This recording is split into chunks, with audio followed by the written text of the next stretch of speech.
Reflection of light.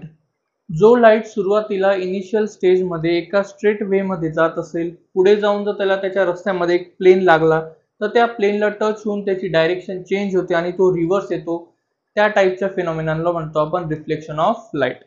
ते समजण्यासाठी आपण ही डायग्राम बघू. सपोज कन्सिडर करा हा एक आपण प्लेन घेतलेला आहे, ज्याला नाव देऊन देऊ आपण ओ. हा एक ओ प्लेन आहे. हा एक नॉर्मल प्लेन आहे, व्हर्टिकल ठेवलेला आहे आपण.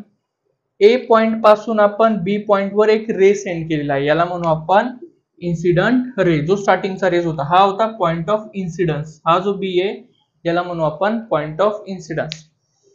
ए हा बी वर ए हा बी पर्यंत आल्यावर बी ला इथे तो प्लेनला टच झाला आणि तो रिव्हर्स गेला, त्याची डायरेक्शन चेंज झाली. तर डायरेक्शन चेंज झाल्यानंतर तो डायरेक्शन मध्ये गेला बी टू सी या डायरेक्शन मध्ये. आफ्टर रिफ्लेक्शन झालेले म्हणून B to C B C हा झाला आपला reflected ray. After that normal line ही या दोघांच्या मिडल मध्ये होती, तर हे दोघांचे जे अँगल आहे हे रिस्पेक्टिव्हली बनतील, आय बनेल अँगल ऑफ इन्सिडन्स आणि आर बनेल अँगल ऑफ रिफ्लेक्शन. आय हा रिलेटेड असेल इन्सिडंट रेशी, आर हा रिलेटेड असेल अँगल ऑफ रिफ्लेक्शन सोबत. थँक्यू.